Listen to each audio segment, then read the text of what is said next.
Good morning बच्चों। तो हम लोग ट्रांसलेशन पढ़ रहे हैं। हाँ, एक शिकायत है आप लोगों से कि आप लोग लगता है कि या तो वीडियो पूरा नहीं देखते हैं और या तो वीडियो पूरा देखते हैं तो वहाँ पर आपको जो होमवर्क दिया गया है उसको आप लोग कंप्लीट नहीं करते हैं। और केवल एक बच्ची ही क्या कर रही है, वो ट्रांसलेशन कंप्लीट कर रही है।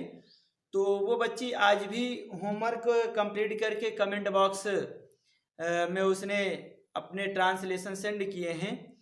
तो आप लोग उस बच्ची से सीखिए।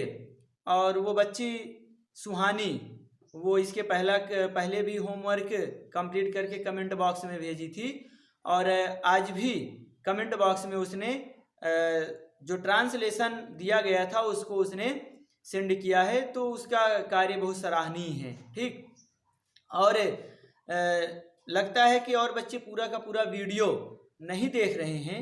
ठीक, तो वहाँ पर पूरा वीडियो देखेंगे तब चीज़ें समझ में आएंगी। ठीक, तो आज हम प्रेजेंट इंडेफिनिट टेंस को ही आगे कंटिन्यू करेंगे। ठीक, प्रेजेंट इंडेफिनिट टेंस को ही कंटिन्यू करेंगे। हमने प्रेजेंट इंडेफिनिट टेंस में इंट्रोगेटिव सेंटेंस तक पढ़ लिया था। आज हम पढ़ेंगे इंट्रोगेटिव नेगेटिव सेंटेंस। किसका? प्रेजेंट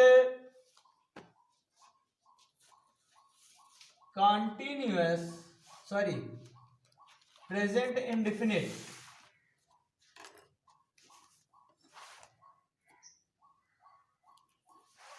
इंडेफिनिट टेंस का हम क्या करेंगे? इंट्रोगेटिव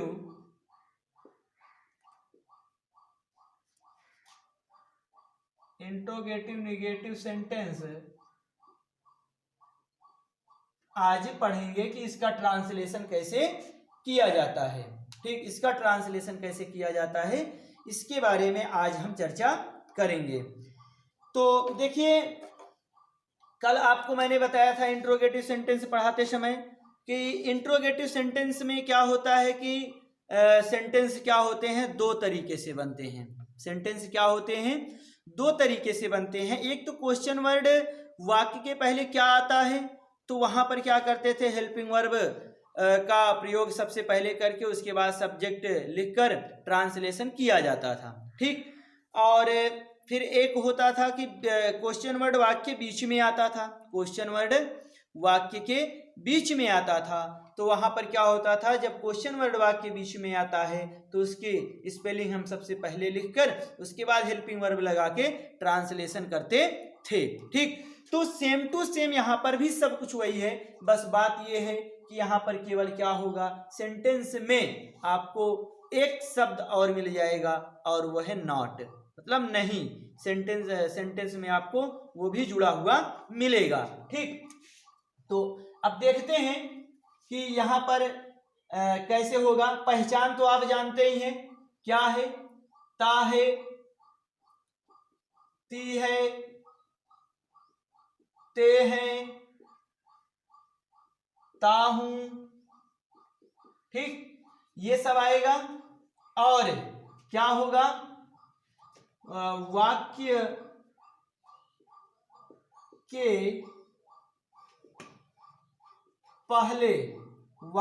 के पहले क्या होगा, क्वेश्चन वर्ड क्या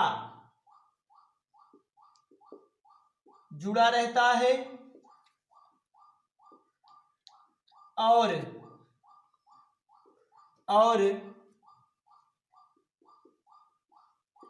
वाक्य में नहीं शब्द भी, ये नहीं शब्द भी रहता है। ठीक, नहीं शब्द भी रहता है।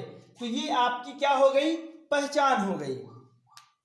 क्या है कि वाक्य में क्रिया के अंत में ता है, ती है, ते है, ता हूं आता है और वाक्य के पहले क्वेश्चन वर्ड क्या जुड़ा रहता है और वाक्य में नहीं शब्द भी रहता है। ये आपका क्या हो गया, फर्स्ट टाइप इसका जो है, मतलब जब क्वेश्चन वर्ड वाक्य के पहले आता है तब उसका ट्रांसलेशन कैसे करेंगे, उसका रूल मैं आपको बता रहा हूं। ठीक, तो ये तो हो गया। अब ऐसी स्थिति में आपको कल भी बताया गया था, तो आज मैं नहीं लिख रहा हूं, आज मैं नहीं लिख रहा हूं।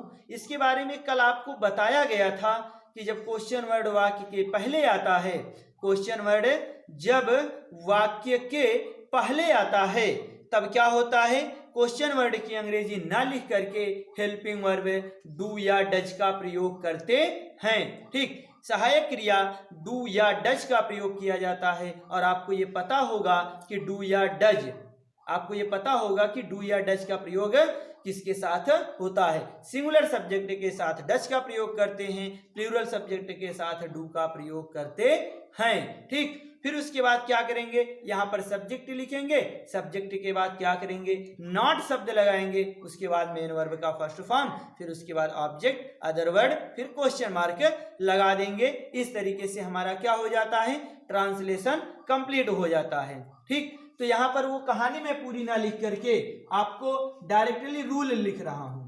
ठीक, जो ट्रांसलेशन करने का रूल है वो लिख रहा हूं। कल इसके बारे में चर्चा हो गई थी कि जब क्वेश्चन वर्ड वाक्य पहले आता है तो क्या होता है। ठीक, तो क्या हो जाएगा, सबसे पहले डू या डज का प्रयोग किया जाएगा। डू डज क्या है, हेल्पिंग वर्ब है। ठीक, ये आप सबको पता है।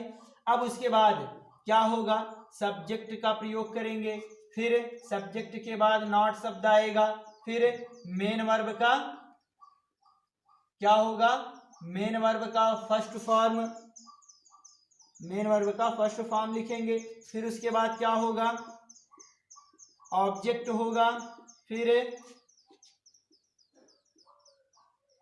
अदर वर्ड होगा, उसके बाद क्वेश्चन मार्क का प्रयोग किया जाएगा। ठीक, तो ये तो आपका क्या हो गया, ये आपका रूल हो गया, ये आपका रूल हो गया। इसको आप अच्छे से कंप्लीट कर लेंगे। ठीक, इसको आप अच्छे से कंप्लीट करेंगे और उसके बाद इसका एग्जाम्पल हम देखते हैं, उसके बाद इसका एग्जाम्पल हम देखते हैं। तो आप इसको अच्छे से कंप्लीट कर लीजिए, फिर उसके बाद एग्जाम्पल आपको देते हैं हम। जैसे एग्जाम्पल में लेते हैं, एग्जाम्पल में लेते हैं कि क्या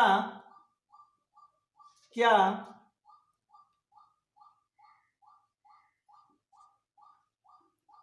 मोची, क्या मोची के जूता, सॉरी, क्या मोची दुकान पर जूता नहीं बेचता है, क्या मोची दुकान पर जूता नहीं बेचता है। अब देखिए यहां पर ता है आ गया, तो इसका मतलब प्रेजेंट इंडेफिनिट टेंस। ठीक, फिर क्या हो गया, इंट्रोगेटिव वर्ड आया है, तो प्रेजेंट इंडेफिनिट का इंट्रोगेटिव, फिर उसके बाद निगेटिव शब्द भी जुड़ा है, तो इसका मतलब इंट्रोगेटिव निगेटिव सेंटेंस हुआ। ठीक, मतलब प्रेजेंट इंडेफिनिट टेंस का इंट्रोगेटिव और निगेटिव सेंटेंस ये है। ठीक, और आपको बताया गया कि जब क्वेश्चन वर्ड वाक्य पहले आता है तो सब्जेक्ट के अनुसार उसकी स्पेलिंग लिखी जाती है, उसकी स्पेलिंग ना लिख करके उसके स्थान पर हेल्पिंग वर्ब का प्रयोग किया जाता है। ठीक, तो सब्जेक्ट यहां पर क्या है, कौन बेचता है, मोची। ठीक, तो मोची हमारा सब्जेक्ट होगा, तो मोची यहां पर क्या है, सिंगुलर फॉर्म में है, एक वचन में है। ठीक, तो जब एक वचन में है तो इसके स्थान पर हमें क्या करना है, डज का प्रयोग करना है, तो क्या हो जाएगा, डज। अब उसके बाद मोची की स्पेलिंग क्या होगी, क्या होती है, कोबलर। Very good, COBBLER।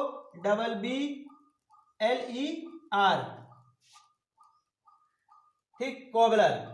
तो ये क्या हो गया, डज द कोबलर, क्या हो जाएगा, फिर not, does the cobbler not, does the cobbler not क्या होता है, बेचना का, sell, does the cobbler not sell, verb आ गया।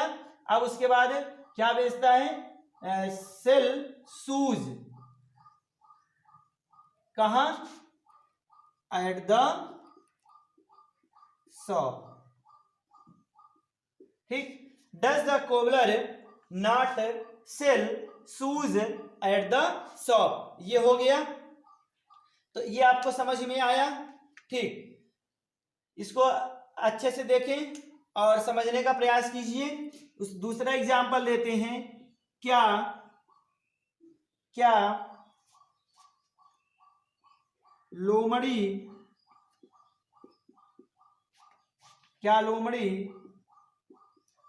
जंगल में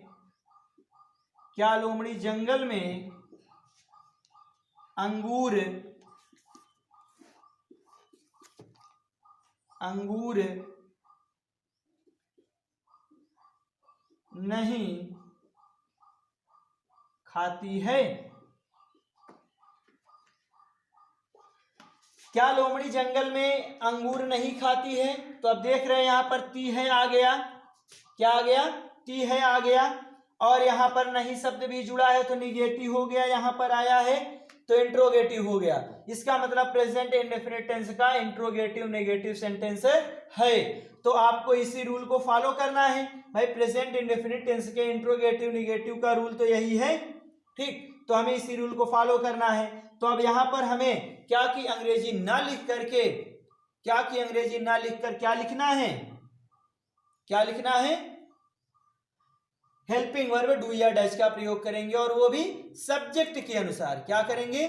सब्जेक्ट के अनुसार वो करना है। तो क्या हो जाएगा? लोमड़ी हमारा सिंगुलर है, लोमड़ी सब्जेक्ट है, तो क्या हो जाएगा? डज, फिर द फॉक्स सब्जेक्ट आएगा। डज द फॉक्स, फिर क्या हो जाएगा? Not. Does the fox not, फिर क्या हो जाएगा? खाना। Eat the grapes. ठीक, ग्रेप्स कहाँ? In the forest. ठीक, in the forest. Does the fox not eat the grapes in the forest. ठीक, तो इस तरीके से आपका ये क्या हुआ? ये दूसरा एग्जाम्पल भी मैंने आपको दिया और आप इसको अच्छे से समझने का प्रयास करें। ठीक, तो ये आपको समझ में आया होगा। अब हम क्या करेंगे? अब इसका जो है जो सेकेंड टाइप बनता है उसके बारे में हम चर्चा करेंगे। जो सेकेंड टाइप इसका बनेगा उसके बारे में चर्चा करेंगे। तो ये आपको समझ में आया? ठीक, ये आपको समझ में आया होगा। तो आप इसको अच्छे से समझें और उसके बाद हम आगे बढ़ते हैं। ठीक, तो इरेज कर दें। और जो भी बच्चे नोट्स बनाना चाहेंगे तो वो अपने तरीके से इसकी नोट्स भी बना सकते हैं। जैसा भी उनको समझ में आएगा वैसे ही अपने तरीके से नोट्स भी बना सकते हैं। आपको यहाँ पर एक कंप्लीट इंग्लिश ग्रामर पढ़ाया जाएगा और ऐसा पढ़ाया जाएगा कि आप चाहे इंटरमीडिएट के स्टूडेंट हों, चाहे हाई स्कूल लेवल के हों, क्लास 6 के हों, 7 के हों, 8 के हों, तो अगर आप मन लगाकर, अगर आपके अंदर पढ़ने की दृढ़ इच्छा शक्ति है तो आप यहाँ से कंप्लीट इंग्लिश व्याकरण, इंग्लिश ग्रामर आप सीख कर जाएंगे। ठीक, और कोशिश यही है कि आपको जितने सरल से सरल भाषा में सिखाया जा सके आप उसको सीख सकें। मैंने आपसे कहा था कि बेसिक से शुरू करेंगे और आपको हाई लेवल तक लेकर चलेंगे। लेकिन जब आप हमारे साथ जुड़े रहेंगे तभी ऐसा हो पाएगा। ठीक, और जो भी बच्चे अभी तक चैनल को सब्सक्राइब नहीं किए हैं वो सब्सक्राइब कर लें, और ताकि उनको डेली का डेली वीडियो उपलब्ध हो सके। और अभी ये जो आपका लॉकडाउन चल रहा है अभी इसका कोई पता नहीं है। अभी तो सरकार के द्वारा 3 मई तक की गाइडलाइन दी गई है, लेकिन अभी कुछ कहा नहीं जा सकता। तो इसलिए हम लोग घर बैठे ही अपनी पढ़ाई को जारी रखें। ठीक, तो तब तक हम लोग इस वीडियो के माध्यम से ही अपनी पढ़ाई को जारी रखें और अपने सिलेबस को कंटिन्यू करते रहें। तो चाहे वो हमारे विद्यालय के बच्चे जुड़े हों और चाहे बाहर के बच्चे जुड़े हों, तो वो क्या करेंगे? जब विद्यालय खुलेगा तो वहाँ पर आप चीज़ों को तेज़ी से कवर करते चलेंगे, तो और वहाँ पर आपको आसानी भी होगी और आप चीज़ों को अच्छे से कवर करते चलेंगे, तो चीज़ें आपको बोझ नहीं लगेंगी।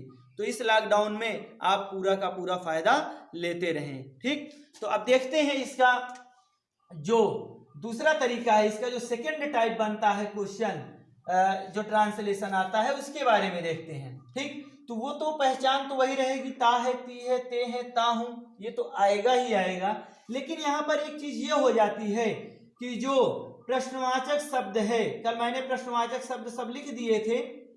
प्रश्नवाचक शब्द क्या होता है, सबसे पहले आता है, वाक्य के पहले मतलब। ठीक, सबसे पहले आता है और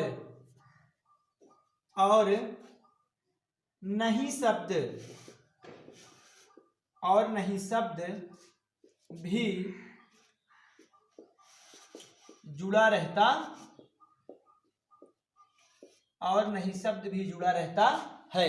ठीक, और नहीं शब्द भी जुड़ा रहता है। तो ये जो है केवल इतना ही अंतर है। और मैंने प्रश्नवाचक शब्द आपको कल भी पूरे के पूरे जितने प्रश्नवाचक शब्द थे मैंने आपको लिखकर दिया था। ठीक, आपको मैंने बोर्ड पर लिखा था, आप उसको ध्यान से देखेंगे तो आपको समझ में आएगा। ठीक, तो वहां पर क्या होता है, सॉरी एक गलती हो गई, प्रश्नवाचक शब्द क्या होता है, वाक्य के बीच में आता है। यहां पर एक गलती हुई, मैं फर्स्ट टाइप में ही चला गया। ठीक, प्रश्नवाचक शब्द वाक्य के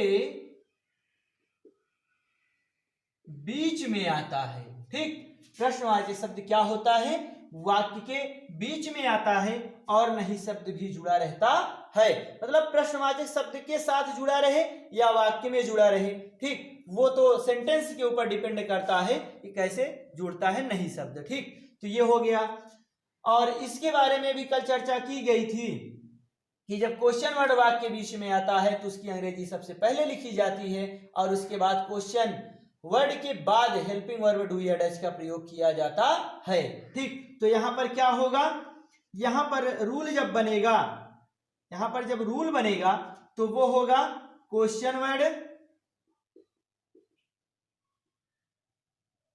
क्या हो जाएगा, क्वेश्चन वर्ड। फिर उसके बाद क्या होगा, क्वेश्चन वर्ड के बाद होगा हेल्पिंग वर्ब डू या डज। ठीक, मैं बार बार हेल्पिंग वर्ब नहीं लिख रहा हूं, बोल दे रहा हूं कि ये डू या डज क्या है, सहायक क्रिया है, हेल्पिंग वर्ब।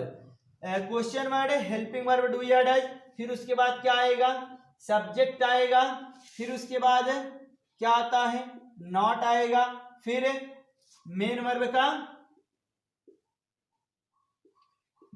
का फर्स्ट फॉर्म यूज किया जाएगा, उसके बाद ऑब्जेक्ट आएगा, फिर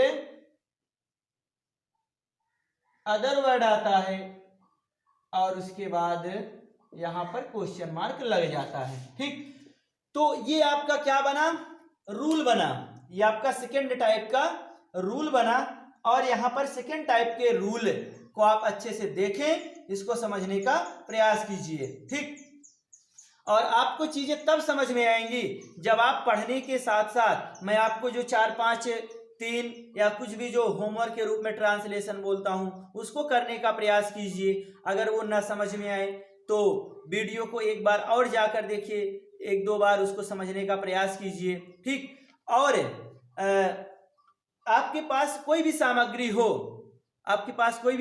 हो, तो आप क्या करेंगे, तो आप वहां से एक्सरसाइज को कंप्लीट करेंगे, मतलब प्रेजेंट इंडेफिनिट टेंस। तो आप जब साथ में ऐसे चलेंगे तो आपको चीजें क्लियर होती चलेंगी। ठीक, मान लेते हैं आपके पास सामग्री नहीं है तो आपके घर में, आपके आसपास में क्या होंगे, बड़े लोग होंगे जो थोड़ा पढ़े लिखे होंगे, ऐसा तो है नहीं, आज के समय में सबके यहाँ शिक्षित लोग हैं। तो वहां पर क्या करेंगे, आप उनसे ट्रांसलेशन बुलवा लीजिए कि जो भी आपके रिलेशन के लगते हो संबोधित करके, तो उनको आप बोलिए कि हमें ट्रांसलेशन बोलिए। तो आप उनसे ट्रांसलेशन बुलवा कर भी क्या कर सकते हैं, आप अपनी एक्सरसाइज को कंप्लीट करते रहें, अपने प्रैक्टिस को बनाए रखें कि आपको कितना समझ में आया, कितना नहीं समझ में आया। फिर जो चीजें भूल रहे हैं उसको आप जाकर फिर वीडियो में समझने का प्रयास कीजिए। ठीक, और नहीं समझ में आ रहा है तो आप हमारे पास क्या कर सकते हैं, कमेंट बॉक्स में आप अपनी समस्या लिखें, वहां पर आपको फिर और सरल से सरल भाषा में पढ़ाने का प्रयास किया जाएगा। ठीक, आपको और सरल से सरल भाषा में पढ़ाने का प्रयास किया जाएगा। पूरा का पूरा आपका विहान क्लासेस का पूरा यही उद्देश्य है कि बच्चे को बेसिक से बेसिक तरीके से शुरू किया जाए और उसको चीजें समझ में आनी चाहिए। ठीक, उसको चीजें समझ में आनी चाहिए। केवल यहाँ पर क्या है कि आपको केवल और केवल शिक्षित करना उद्देश्य है। ठीक, आपका समय ना बर्बाद हो, आप घर में उबते हुए बैठे ना रहें, अपनी पढ़ाई को जारी रखें, इसलिए ये विहान क्लासेस शुरू किया गया। केवल लॉकडाउन के मद्देनजर शुरू किया गया।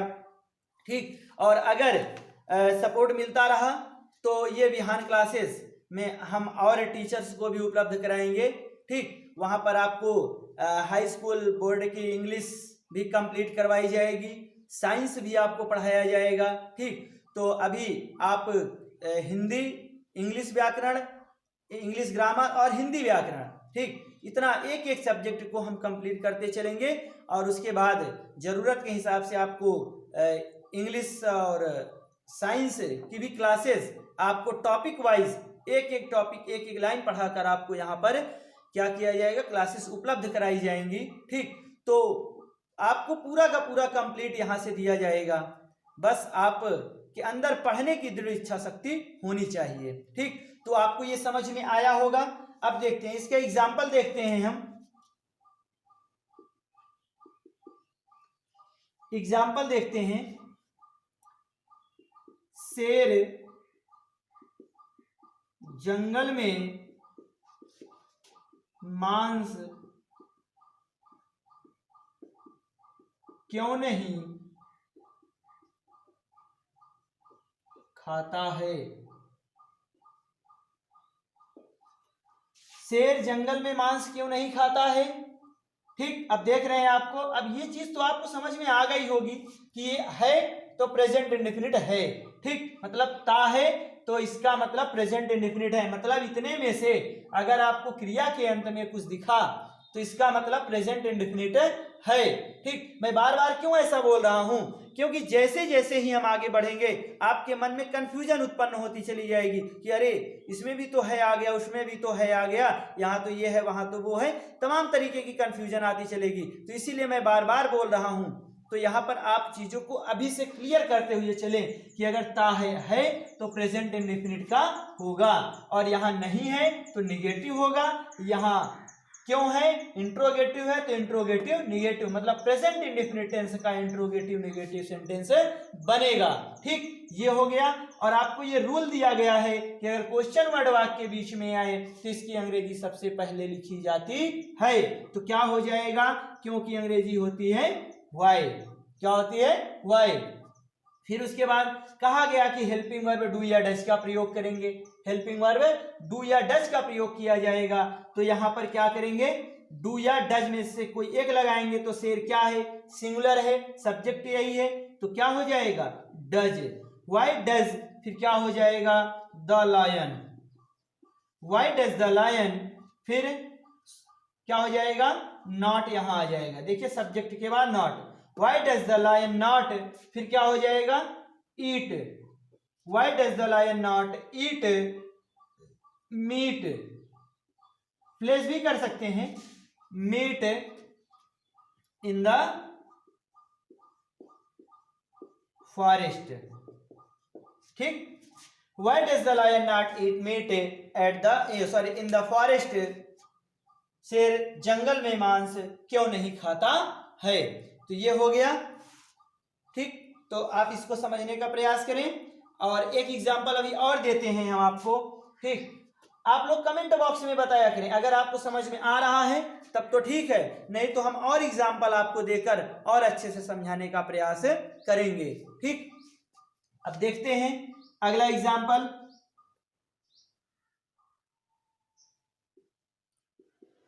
मछलियां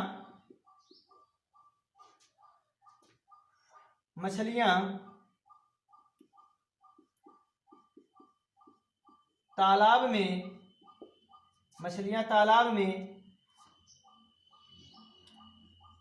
पानी मछलियां तालाब में क्यों नहीं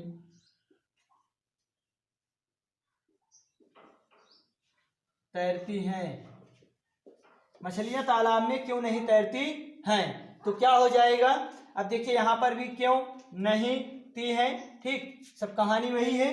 अब उसके बाद देखते हैं क्या हो जाएगा, वाई फिर डू द। अब देखिए वहां पर मैंने आपको SAIS के प्रयोग में बताया था कि आप चाहें तो इसका प्लूरल बनाइए या ना बनाइए, ये हमेशा प्लूरल फॉर्म में ही यूज की जाती है, ठीक। तो आपकी सुविधा के लिए हम बना देते हैं, ठीक। तो क्या हो जाएगा, फिशेस, तो क्या हो जाएगा, वाई डू द फिशेस, फिर क्या हो जाएगा, not, why does the fishes not, क्या हो जाएगा, तैरना, स्विम, स्विम मीन्स तैरना होता है, स्विम क्या हो जाएगा, इन द पॉन्ड, तालाब में। तो मछलियां तालाब में क्यों नहीं तैरती हैं, why do the fishes not swim in the pond, ठीक। तो ये आपका क्या है, प्रेजेंट इंडेफिनिट टेंस आपका यहीं से समाप्त हुआ, ठीक। आपका एक टेंस अभी प्रेजेंट टेंस में, प्रेजेंट टेंस के हमने आपको बताया था 4 पार्ट होते हैं, तो उसमें आपका प्रेजेंट इंडेफिनिट टेंस हम पढ़ रहे थे। तो प्रेजेंट इंडेफिनिट टेंस आपका यहां से क्या हुआ, समाप्त हुआ। आप इसको अच्छे से समझेंगे और आपको जहां से भी सुविधा लगे आप वहां से एक्सरसाइज कंप्लीट करेंगे, ठीक। वहां से आप एक्सरसाइज कंप्लीट करेंगे, इसको आप अच्छे से समझिए, समझ लेंगे। फिर उसके बाद इसको हम इरेज करते हैं, अगले टेंस पर चलते हैं, ठीक। और आप लोग मेहनत करके रेगुलर पढ़ाई करते रहें, ठीक। खासकर जो बोर्ड के बच्चे हैं तो वो तो ध्यान देते ही रहें। बोर्ड के बच्चे जो हैं हमें पता है कि उन्हें बहुत सारे बच्चे हैं जिनको ट्रांसलेशन आता है, ठीक। लेकिन हमारा उद्देश्य है कि अगर आपको कुछ नया सीखने को मिल जाए, अगर आपको कुछ नया सीखने को मिल जाए तो इसमें कोई क्या होगी, कोई बुराई नहीं होगी, ठीक। तो कोशिश हमारी यही है कि आपको नया सीखने को मिलता रहे। और मैं यहाँ से इसलिए पढ़ा रहा हूँ ताकि जो नए बच्चे भी हमसे जुड़े तो उनको ये ना लगे कि अरे ये चीज़ तो मैंने पढ़ा ही नहीं था। पता लगा बहुत सारे बच्चे होते हैं, पूछा जाता है टेंस आता है तो बोलते हैं हाँ सर आता है, 1-2 ट्रांसलेशन दे दिया गया तो कर नहीं पाते हैं, तो समस्या वहाँ उत्पन्न हो जाती है, ठीक। तो इसीलिए मैं बेसिक से चल रहा हूँ। और जैसे ही टेंस समाप्त होगा तो वहाँ पर आपको एक्टिव पैसिव, फिर डायरेक्ट इनडायरेक्ट, और उसके बाद फिर जिसको आप लोग नरेशन बोलते हैं, फिर उसके बाद पार्ट ऑफ स्पीच में चलेंगे, ठीक। Noun, pronoun, adjective, verb, adverb, preposition, conjunction, interjection, इन सब चीज़ों के बारे में वहाँ पर चर्चा होगी और डिटेल से चर्चा होगी। कोई वहाँ पर आपको नाम लिखवा कर आपको नहीं सांत्वना दी जाएगी, ठीक। वहाँ पर आपको कंपटीशन लेवल पर क्वेश्चन भी कैसे बनते हैं वो आपको, और एक्टिव पैसिव और डायरेक्ट इनडायरेक्ट आपको भी इस लेवल का पढ़ाया जाएगा कि जो बोर्ड के एग्जाम के थ्रू भी क्या हो, आपके लिए मददगार हो, और कंपटीशन एग्जाम के लिए भी वो आपके लिए क्या हो, हेल्पफुल हो, ठीक। तो सब कुछ ध्यान में रखते हुए आपको यहाँ पढ़ाया जाएगा, ठीक। तो अब देखते हैं, आज हम पढ़ रहे हैं present continuous tense, present continuous tense पढ़ना है। देखिए अभी तक क्या होता था, प्रेजेंट इंडेफिनिट टेंस में हमने पढ़ा कि वहां पर आपको एक चीज कॉमन लगी, क्या, केवल अगर सिंपल सेंटेंस को छोड़ दिया जाए, केवल सिंपल सेंटेंस को छोड़ दिया जाए वहां पर SAIS का प्रयोग होता था, ठीक। नहीं तो वहां पर क्या है कि आपको हेल्पिंग वर्ब डू या डज का प्रयोग करना था, पहली चीज। दूसरी चीज क्या थी कि जो पहचान होती है वो क्या है, वाक्य में क्रिया के अंत में ता है, ती है, ते है, ता हूं, ये मिलता था, ठीक। लेकिन यहां पर हम बात कर रहे हैं प्रेजेंट कॉन्टिन्यूअस टेंस की। तो प्रेजेंट कॉन्टिन्यूअस टेंस की पहचान जो होती है वो है क्या, रहा है, रही है, रहे हों, रहा हूं। ठीक, रहा है, रही है, रहे हो, रहा हूं, ये आता है। ये क्या होता है? ये आता है, ये पहचान होती है। और कभी कभी होता है कि हुआ है, हुई है, हुई है, हुए हैं आता है, तो वहां पर भी आईएनजी का प्रयोग होता है। तो किताबें जब हम बुक्स पढ़ते हैं तो वहां पर जो कहानियां या जो चैप्टर में दिया रहता है तो वहां पर वो भाव निकलते हैं। ठीक, तो वो भी आ जाते हैं, तो उससे भी घबराने की जरूरत नहीं है। ठीक, लेकिन पहले हम अगर बेसिक वाला सीख लेंगे तो वो सब चीजें हमारे लिए आसान हो जाएंगी। ठीक, तो देखिए, तो यहां पर रहा है, रही है, रहे हो, रहा हूं। ठीक, ये आता है, ये है पहचान। कब आएगा? वाक्य के अंत में आएगा, वाक्य के अंत में आता है। और एक चीज इसमें क्या होता है, जो हेल्पिंग वर्ब यूज होती है, फर्स्ट नंबर देख लेते हैं, फर्स्ट नंबर देख लेते हैं। यहां पर हेल्पिंग वर्ब जो होगी, मतलब सहायक क्रिया, वो क्या होती है? इज होती है, एम होती है, इज, एम और ये हेल्पिंग वर्ब यूज की जाएगी। तो आपको एक चीज ये पता होना चाहिए, ठीक, कि यहां पर इज का प्रयोग किसके साथ करेंगे, एम का किसके साथ करेंगे और आर का किसके साथ करेंगे। तो आपको मैंने बताया था सिंगुलर सब्जेक्ट और प्लूरल सब्जेक्ट। ठीक, लेकिन थोड़ा सा यहां पर अंतर है कि आई सब्जेक्ट को, आई को वहां से निकालकर एम के साथ रखेंगे। ठीक, बाकी पूरा का पूरा सिस्टम वही है। तो जैसे यहां पर क्या होगा, सिंगुलर सब्जेक्ट के साथ, सिंगुलर सब्जेक्ट के साथ क्या होगा? इज का प्रयोग करते हैं, सिंगुलर सब्जेक्ट के साथ इज का प्रयोग करते हैं। और प्लूरल सब्जेक्ट के साथ, प्लूरल सब्जेक्ट के साथ क्या होगा? आर का प्रयोग करते हैं। क्या करते हैं? आर का प्रयोग करते हैं। और केवल आई सब्जेक्ट के साथ, केवल आई सब्जेक्ट के साथ क्या होता है? एम का प्रयोग करते हैं। बात समझ में आई? सिंगुलर सब्जेक्ट के साथ इज का प्रयोग करते हैं, प्लूरल सब्जेक्ट के साथ आर का प्रयोग करते हैं और केवल आई सब्जेक्ट के साथ एम का प्रयोग करते हैं। ठीक, ये समझ में आया होगा आपको? इतना समझ में आया? चलिए ठीक, अब आगे बढ़ते हैं। इसमें और एक तरीका क्या है, और हमारा सब्जेक्ट चाहे जो हो सभी के साथ क्या होता है? मेन वर्ब का, क्या होता है? मेन वर्ब का आईएनजी फॉर्म लिखते हैं। ठीक, आप लोग थोड़ा मेरी राइटिंग पे न जाया करें, मेरी राइटिंग बड़ा ऊट पटांग है और पूरा का पूरा बोलता हूं, उसे सुनकर और समझने का प्रयास किया करें। ठीक, चलिए, तो मेन वर्ब का आईएनजी फॉर्म लिखते हैं, ये हो गया। बस बाकी अब आपको रूल धीरे धीरे पता होना चाहिए। अब इसका जो रूल बनेगा वो है सबसे पहले सब्जेक्ट, फिर अब वहां पर जैसे डू या डज का प्रयोग सब्जेक्ट के बाद करते थे तो यहां पर भी सब्जेक्ट के बाद डू इज एम आर का प्रयोग करेंगे।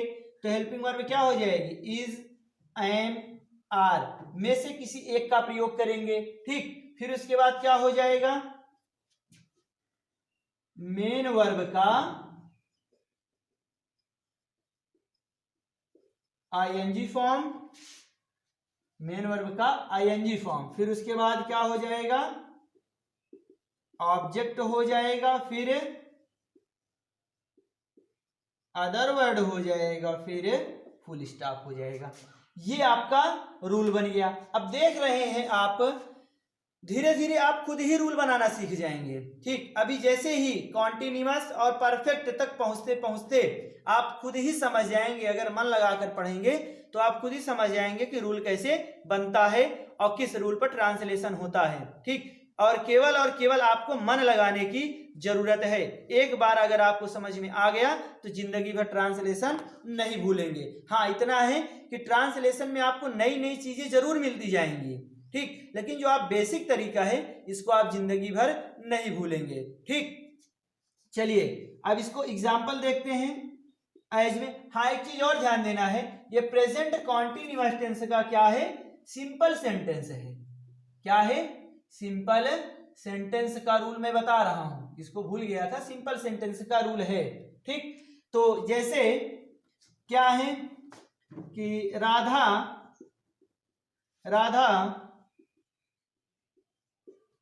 स्कूल में गाना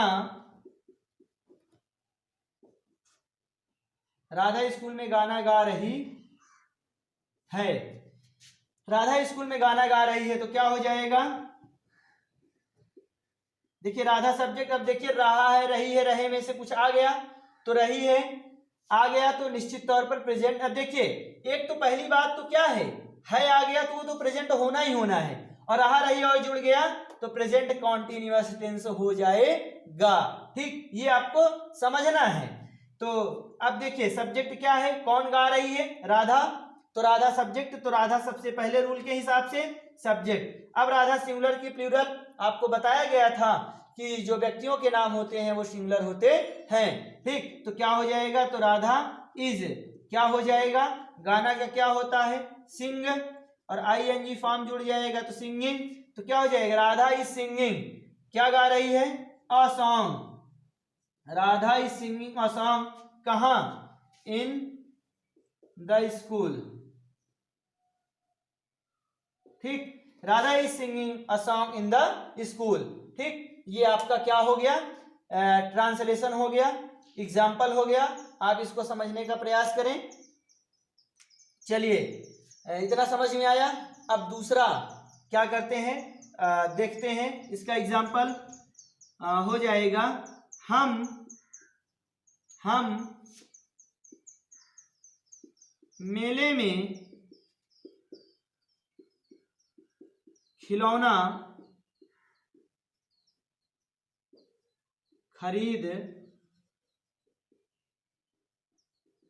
रहे हैं। हम मेले में खिलौना खरीद रहे हैं तो क्या हो जाएगा, हम मेले में खिलौना खरीद रहे हैं तो क्या हो जाएगा, अब देखिए रहे हैं तो प्रेजेंट कॉन्टिन्यूअस और रूल यही, तो क्या हो जाएगा, हम की अंग्रेजी वी होती है, वी, और खरीद सॉरी, अब इसके बाद helping verb is am are लगाना है, तो वी हमने बताया था प्लूरल है तो क्या हो जाएगा, आर, तो क्या हो जाएगा, वी आर क्या कर रहे हैं, खरीदना का बाई, तो आई एन जी लगा देंगे, बाइंग, तो वी आर बाइंग क्या, ट्वाइस, सॉरी ट्वाई है खिलौना, we are buying toy, we are buying toy, कहां, in the fair, in the fair.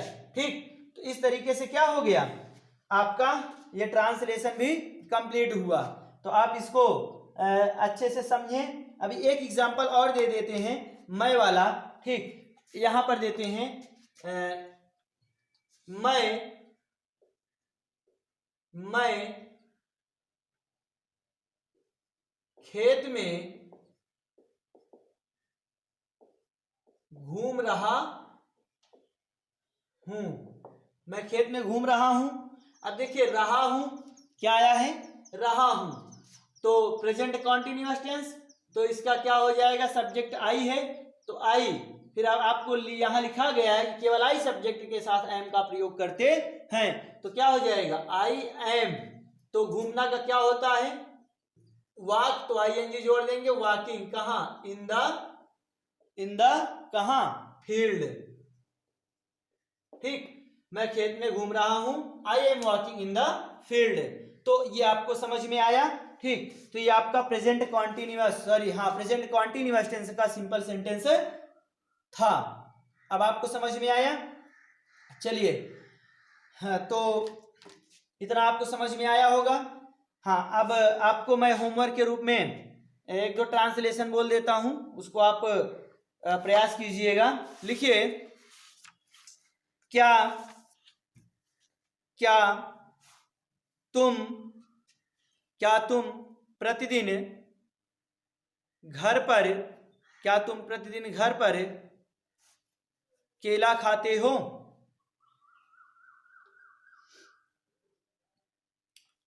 भालू जंगल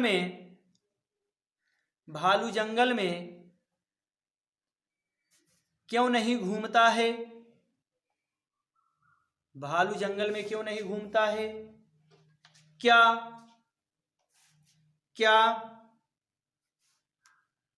धोबी उसके कपड़े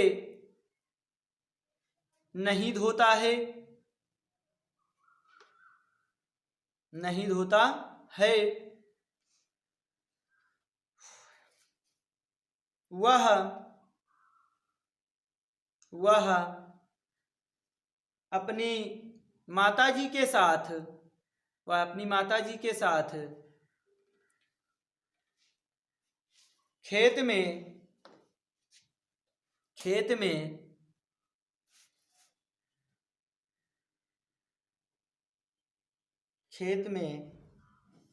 काम कर रही है। तुम अपने मित्रों के साथ तालाब में मछली पकड़ रहे हो। ठीक, तो ये आपका इतना होमवर्क है, आप इसको कंप्लीट करेंगे। हाँ, और अगर आपके समकक्ष में आपके और भी जो साथी हों उनको भी सूचित कर दीजिएगा कि इस तरीके से क्लासेस चल रही हैं, और उनसे बोल दीजिए चैनल को सब्सक्राइब कर लेंगे, और जिससे उनको भी इस अवसर का लाभ मिल सके। ठीक।